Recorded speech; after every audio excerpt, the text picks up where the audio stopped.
Daldalan tayo. Hindi ka pa inaantok. Oh, hindi pa inaantok yung baby ko. Sleep na kaya? Oh. Pinapakita mo lang yan dimples mo eh. Oh.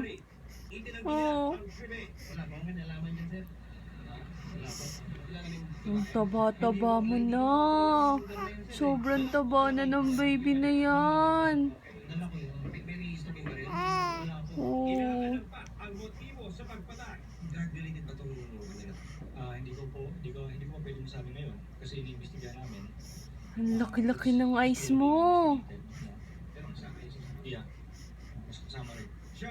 Ang laki-laki ng eyes niyang baby yan.